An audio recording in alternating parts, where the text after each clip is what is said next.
की है, मगर देखो कभी महल्ले में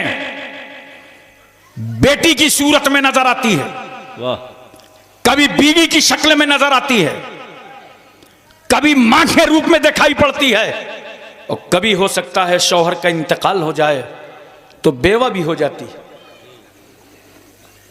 दूसरे के समाज में बेवा को इतना मनहूस समझा गया, अरब के लोग तो बेवा को चार दीवारी में कैद कर देते थे। तुम्हारे शौहर का इंतकाल हो चुका है, बाहर मत ना जाना। बताओ उस बेवा को कितना समाज में रुलाया गया होगा। रूह निकल जाए तो एक बार मौत, और अगर किसी के एहसास को ललकारा जाए तो हर मिनट में मौत।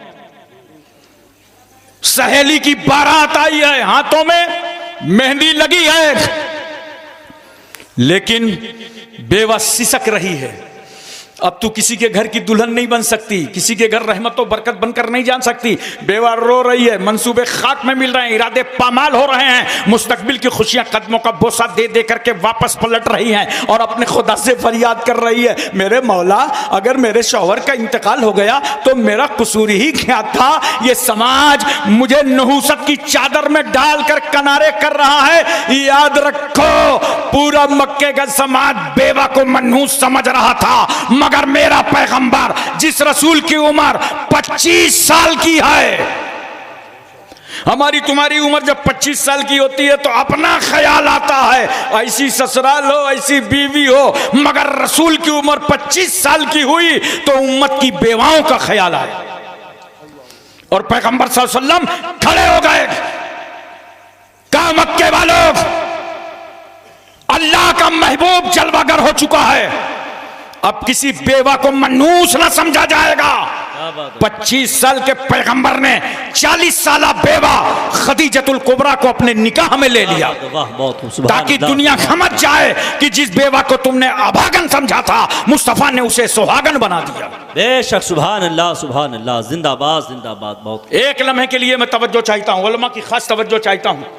मेरे रसूल सल्लल्लाहु अलैहि वसल्लम ने बेवा खदीजतुल कुबरा से निकाह किया। रसूल सल्लल्लाहु अलैहि वसल्लम ने हजरत सूदा से निकाह फरमाया। ये सब अज़वाजे मुतहरात में हैं। हजरत आयशा सिद्दीका, हजरत हफ्सा, हजरत उम्मे सलमा, हजरत उम्मे हबीबा, हजरत ज़ैनब, हजरत मैमूना, ज़ैनब बिन्त खजीमा, हजरत जुवैरिया, हजरत सफिया, ये रसूल की अज़वाजे मुताहरात हैं। तवज्जो कीजिए, मेरे रसूल ने बेवा से निकाह किया ताकि मेरी उम्मत के लिए बेवा से निकाह करना सुन्नत रसूल बन जाए। बेशक, बहुत खूब, जिंदाबाद। रसूल सल्लल्लाहु अलैहि वसल्लम ने कुंवारी से निकाह किया ताकि मेरी उम्मत के लिए कुंवारी से निकाह करना सुन्नत मुस्तफा बन जाए। मेरे रसूल ने तलाक शुदा औरत से निकाह किया ताकि मेरी उम्मत के लिए तलाक शुदा औरत से निकाह करना सुन्नत रसूलुल्लाह बन जाए। वाह वाह वाह, बेशक, सुभान अल्लाह, बेमिसाल रसूल, लाजवाब पैगंबर। एक बात और सुनो मुसलमानों, यही तक नहीं, सरकार सल्लल्लाहु अलैहि वसल्लम ने 1,24,000 कमोबेश सहाबे किराम को पढ़ा लिखा करके तैयार किया दीन की इशाअत के लिए, दीन की तबलीग के लिए, दीन के फरोग के लिए। लेकिन कुछ चीजें ऐसी थीं, उलमा की खास तवज्जो, जिसमें औरतों की जरूरत पड़ती है। औरतों के कुछ खास मसाइल होते हैं जिन्हें औरत ही बेहतर समझा सकती है। देखो, नूरुल इज़्ज़ा से लेकर हिदायत तक पढ़ डालो, हर किताबु तहारत में बाब बंधा होगा, बाबुल हैज, बाबुल निफास, बाबुल इस्तिहाजा। ये वो मसाइल नहीं, उलमा से पूछो कि जब अपने उस्ताद के सामने हमने पढ़ा तो आंख बंद कर लिया, उस्ताद ने तर्जमा कर दिया, आगे बढ़ गए, वो भी समझ गए, हम भी समझ गए। हमने जब अपने शागिर्दों को पढ़ाया, आंख बंद कर लिया, आगे बढ़ गए, दोनों समझ गए। कुछ औरतों के खास मसाइल होते हैं, तवज्जो चाहता हूं मैं, उन मसाइल को एक औरत ही बेहतर समझा सकती है। तवज्जो कीजिए, एक औरत ही बेहतर समझा सकती है। यही वजह है कि अज़वाजे मुताहरात ने रसूल सल्लल्लाहु अलैहि वसल्लम से हदीसें भी रिवायत फरमाई।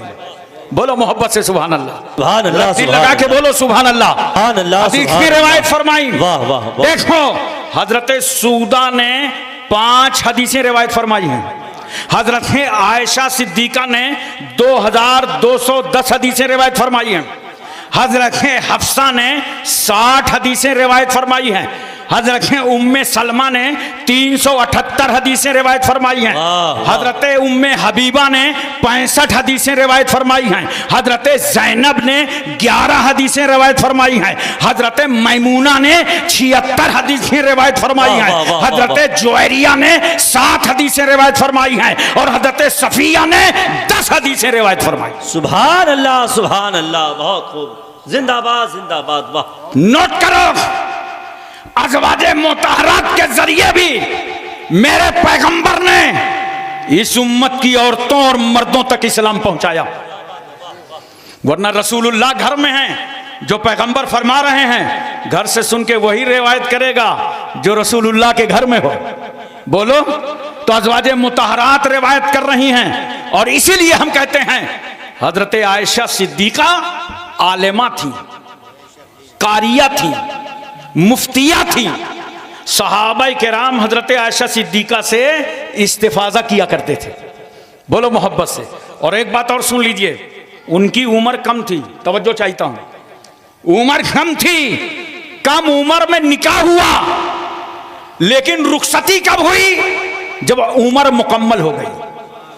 अरब के मुताबिक जब उम्र मुकम्मल हो गई तब रुखसती हुई। उम्र कम, और जो कम उम्र होता है उसका जहन बहुत अच्छा होता है। इन उलमा से पूछो, हुफ़ाज़ से पूछो। बेशक बेशक बेशक। अगर अभी किसी 50 साल वाले से कह दिया जाए हाफजा कर लो, तो कहेगा नहीं, कोई पोता वोता पैदा होगा तो देखा जाएगा। 50 साल की उम्र में वो हाफजा नहीं कर पाएगा, 40 साल की उम्र में वो हाफजा नहीं कर पाएगा। अगर कर लिया है और उसी को बरकरार रखे तो बहुत बड़ी बात है। लेकिन एक 8 साल के बच्चे को, 7 साल के बच्चे को, 10 साल के बच्चे को, 12 साल के बच्चे को शोबे हिफ्ज़ में बैठा दो, इंशाअल्लाह 3-4 साल के अंदर वो हाफिज़े कुरान बन जाएगा। क्यों? कि उम्र कम है, जहन अच्छा है। तवज्जो कीजिए, हजरत आयशा सिद्दीका रदियल्लाहु ताला अन्हा से निकाह करना नबी करीम सल्लल्लाहु अलैहि वसल्लम की बेशुमार हिकमतें, मगर मैं अपनी कम इल्मी की बुनियाद पर समझने की कोशिश करता हूँ। कम उम्र से निकाह फरमाया, मुकम्मल उम्र में रुखसती फरमाया, क्योंकि जब उम्र कम होती है दिमाग अच्छा काम करता है। इसीलिए तो हजरत आयशा सिद्दीका ने 2210 हदीसें रिवायत फरमाई। सुभान अल्लाह। नारे तकबीर, नारे रिसालत, सानिए गाज़ी मिल्लत, मसलके आला हजरत। सुभान अल्लाह, सुभान अल्लाह। मेरी बेटियों, तुम बंबई की अदाकारों को ना देखो, सैयदा फातिमा के किरदारों को देखो, उम्मे कुलसुम की जिंदगी देखो, ज़ैनब का नक्शे कदम देखो। आज कितना प्रॉब्लम हो गया ये मोबाइल के जरिए। मोबाइल का इस्तेमाल सही करो। एक सिक्के के 2 रुख होते हैं, एक रुख अगर मिट जाता है सिक्का ही नहीं चलता। दोनों में छपाई जरूरी है। इसी तरह याद रखना, जैसे ये माइक है ना, देख रहे हो, पूरी तवज्जो है, माइक देख रहे हो, माइक से अगर गाना गाया जाए तो लानत, नौटंकी वालों के हाथ में हो तो लानत, साइनुमा के पर्दे घर में हो तो लानत, और इसी माइक से अगर कुरान पढ़ा जाए, हदीस पढ़ी जाए, जी जी, बयान किया जाए, तो यही माइक रहमत है। जी बेशक बेशक। कलम देखना है ना, बोलो, देखो कलम में भी 2 रुख हैं, हाथ देखा करो, ये कलम किसके हाथ में है। कलम अगर गुस्ताखे रसूल के हाथ में आए तो लानत है। यही कलम अगर थानवी के हाथ में हो लानत, अम्बेडवी के हाथ में हो लानत, देहलवी के हाथ में हो लानत, गुस्ताखे नबी के हाथ में हो तो लानत। और यही कलम अगर इमाम आजम के हाथों में हो, इमाम शाफई के हाथों में वाह, हो, वाह, इमाम वाह, मालिक वाह, के हाथों में हो, इमाम मोहम्मद के हाथों में हो, यही कलाम अगर मुजद्दिद अल्फसानी के हाथों में हो, और यही कलाम अगर मुजद्दिद इस्लाम आला हजरत फाजिल बरेलवी के हाथों में हो, यही कलाम अगर मुफ्ती आजम के हाथों में हो, यही कलाम अगर मुहद्दिस आजम के हाथों में हो, यही कलाम अगर ताजु शरिया के हाथों में हो, सुभान तो रहमत। सुभान अल्लाह, सुभान अल्लाह, जिंदाबाद जिंदाबाद, बहुत खूब माशाअल्लाह, क्या बात है। सुभान अल्लाह। लिहाजा जवानों में तुमसे गुजारिश करूंगा, आज मैं सिर्फ तुम्हारे सामने तकरीर करने नहीं आया, मेरे दिल में जो एहसास उठ रहा है, जो मेरी कौम का हाल हो रहा है, जो बर्बादियां सामने खड़ी हैं, उनका एहसास दिलाने तुम्हें भी आया हूं कि खुदा के वास्ते उठो और जागो। अब हाथ में कलम ले लो, कलम से चलेगा सब कुछ। अपने बच्चों को पढ़ाओ। आज हमारे मुल्क में हमारी इज्जत क्या रह गई है? बहुत बड़ी इज्जत थी, 20% मुसलमान हैं। हिंदुस्तान की हर पार्टी चाहती थी बैलेंस वोट है, ये मिल जाए तो हुकूमत बन जाए, और तुम जब चाहते थे हुकूमत बना देते थे, जब चाहते थे बिगाड़ देते थे। लेकिन आज पार्टियां ऐलान कर रही हैं कि हमें तुम्हारा वोट ही नहीं चाहिए। ये चली गई इज्जत वोट की। अब इज्जत को वापस कैसे लाओगे? अगर अपनी अजमत रफ्ता को वापस लाना है तो मैं तुम्हें एक फार्मूला देता हूं, अपने बच्चों को तालीमी मैदान में उतार दो। बच्चों को डॉक्टर बनाओ, इंजीनियर बनाओ, आईएएस बनाओ, पीसीएस बनाओ। जब तुम्हारे बच्चे डॉक्टर होंगे, इंजीनियर होंगे, आईएएस होंगे, तो तुम्हारे दरवाजों पे फिर भीड़ लगी होगी, तुम्हारे दरवाजों पे फिर मजमा लगा होगा। अपने बच्चों को पढ़ाओ, बच्चों को तालीम दो। बहुत सारे लोग समझते हैं कि पढ़ने लिखने से होगा क्या। हम लोग जब छोटे छोटे थे तो यही लोग समझाते थे पढ़ने लिखने से क्या होगा, नौकरी तो मिलेगी नहीं। भेजे में भरते थे, नौकरी तो मिलेगी नहीं। अब मुझे एक बात बताओ, 140 करोड़ का मुल्क है हिंदुस्तान, और नौकरी कितने लोग करते हैं? 6 करोड़। तो क्या पूरा भारत नौकरी ही करेगा? याद रखना, नौकरी की नीयत से इल्म नहीं हासिल किया जाता, नौकरी की नीयत से नहीं पढ़ा जाता। अल इल्म नूरुन, इल्म रोशनी है, और जेहालत अंधेरा है। जेहालत के अंधेरों से निकल के उजाले में आओ। जब तुम नौकरी की नीयत से नहीं पढ़ोगे, इस नीयत से पढ़ोगे कि अंधेरे से उजाले में आ जाएं, बड़ा फर्क हो जाएगा तालीम में, बड़ा फर्क। देखो, जो लोग नौकरी की नीयत से पढ़ते हैं, तवज्जो चाहता हूं, जब नौकरी नहीं मिलती तो पंखे में लटक जाते हैं। अरे बोलो ना, फांसी लगा लेते हैं। बहुत मेहनत किया था, यहां तक पहुंचे, नौकरी नहीं मिले, अपना वजूद मिटा लेते हैं। लेकिन एक बात बताओ, कभी पूरे भारत में तुमने दस्तारबंदी के बाद, दस्तार फजीलत के बाद, हाफिज आलिम मुफ्ती होने के बाद किसी आलिम दीन को देखा कि खुदकशी किया हो? नहीं। वाह, क्या बात है। अरे बोलो भाई, वाह वाह। किसी हाफिज कुरान को देखा, किसी कारी कुरान को देखा? क्यों?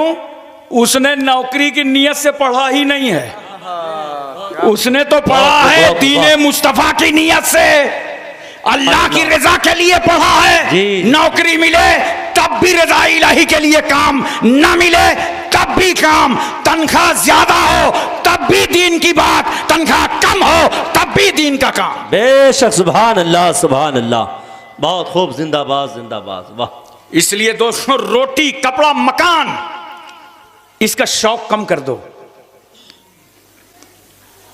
अगर 4 जोड़े कपड़े सिलवाते हो साल में, 2 ही जोड़े सिलवा के काम चला लो। क्यों?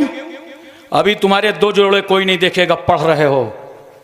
और अगर इसी तरह जिंदगी गुजार दिया, पढ़ाई न की, तरक्की न किया, तो समाज तुमसे मुतालबा करेगा कि हर शादी में कपड़े बदल के आओ, और तुम्हारी आमदनी है नहीं तो शर्म से चकनाचूर हो जाओगे।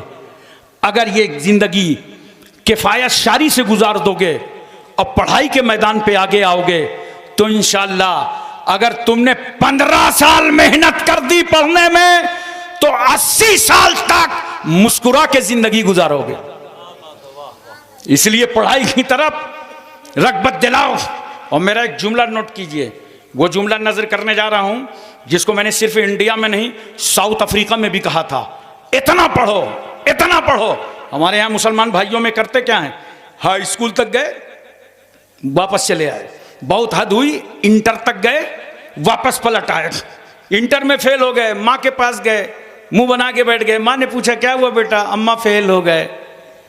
माँ डांटने लगी तो कहता नहीं समझो तो तासुब का जमाना है। अबे ये नफरत फैला रहा है, जबरदस्ती का प्रोपगंडा कर रहा है।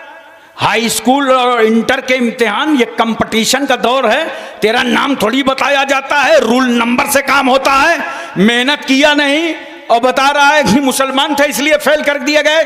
नहीं, मुसलमानों अपनी औलादों को मेहनत से पढ़ाओ और इतना पढ़ाओ, इतना पढ़ाओ कि अपने वतन की जरूरत बन जाओ। अगर तुम अपने वतन की जरूरत बन गए तो सदरे जमहूरिया तुम ही बनाए जाओगे। हजरात में अर्ज कर रहा था, दोनों पहलू देखो। मोबाइल देखा है ना, मोबाइल का हाल तो यह है कि मेरा ख्याल है कि हर 2 आदमी पर एक मोबाइल होगा। मैं हैदराबाद दारुस्सलाम गया था रबीउल अव्वल शरीफ में, ओवैसी साहब ने दावत दी थी तकरीर करने के लिए। तो हैदराबाद का हाल यह है कि हर 4 आदमी पर एक पीर, इतने पीर हैं कि हर 4 पर एक पीर का एवरेज। मुजफ्फरपुर बिहार गया तो वहां हर 3 आदमी पर एक पीर। इस तरीके से ये मोबाइल का एवरेज है, हर 2 आदमी पे एक मोबाइल, 3 आदमी पे एक मोबाइल, मोबाइल पे मोबाइल। बोलो है कि नहीं है? अच्छा ठीक है, रखो मोबाइल, बस दोनों रुख इस्तेमाल करो। मोबाइल के जरिए सबसे ज्यादा इस वक्त झूठ बोला जा रहा है, नहीं बोला जा रहा? अच्छा खासा नगलिया अकील में वो फोन किया, देखा किसका है, समझ गए मतलब का नहीं है। उसने कहा अरे अब्दुल्ला भाई कहाँ हो, मैं नगलिया अकील आ रहा हूं। अरे मैं तो निकल गया मुरादाबाद। देखा कैसा झूठ बोल रहा है। घंटी बजी, 2-4 घंटी तो नजरअंदाज कर दिया, तीसरी घंटी में बच्चे से कहा बेटा बहुत देर से भेजा खा रहा है, फोन उठाओ और इसको बोलो पापा चार्जिंग में लगा के चले गए। बच्चे ने फोन उठाया, हाँ अंकल, हाँ बेटा, कहाँ है पापा? अंकल पापा कह रहे हैं ये बहुत देर से भेजा खा रहा है, इसको बता दो कि पापा चार्जिंग में लगा के चले गए। देखा तुमने अपनी औलाद को घर में झूठ सिखाया, मोबाइल के इस्तेमाल में झूठ सिखा दिया। बोलो कितना झूठ बोला जा रहा है मोबाइल के जरिए से। नोट करो मुसलमानों, आज इसी मोबाइल के जरिए से न जाने रिश्ते कहां से कहां हो रहे हैं। मैं चाहता हूं कि तुम अपनी बेटियों के हाथ में और बेटों के हाथ में बिला जरूरत मोबाइल मत दो। उनको अगर प्रोजेक्ट देना देखना है, निकालना है, उतनी जरूरत पर दो और पासवर्ड लगा दो, उसके बाद मोबाइल पर तुम खुद कब्जा कर लो, बिला जरूरत मत दो। रिश्तेदारियां बताइए रामपुर के इलाके में हैं, हम तो आपको नहीं कहेंगे, कानपुर की मिसाल दे रहे हैं। हम कानपुर में एक जगह निकाह पढ़ा रहे थे, बारात कहां से आई? भोपाल से। अबे हमने कहा तेरी रिश्तेदारी तो भोपाल में है नहीं, ये बारात वहां से कैसे आ गई? तो उसने कहा हजरत बस इज्जत बचाए रखिए, हम समझ गए व्हाट्सएप वाली है। बोलो ये सब हो रहा है कि नहीं हो रहा? तो ये क्यों हो रहा है भाई? घर में तुम अपनी बेटियों को नहीं देख सकते हो? गैर मुस्लिमों के साथ वो घूमने चली जाएं, उनसे शादियां कर लें, प्यार मोहब्बत की दास्तान बढ़ा दें। तुम घर में क्या कर रहे हो? अपनी अपनी गैरतों से पूछो। ये सिर्फ मैं रामपुर वालों के लिए नहीं कह रहा हूं, पूरे हिंदुस्तान के लिए मेरा पैगाम है। अपने घरों में क्या कर रहे हो? अरे जरा देखो, मोबाइल का इस्तेमाल जरूरत भर करो।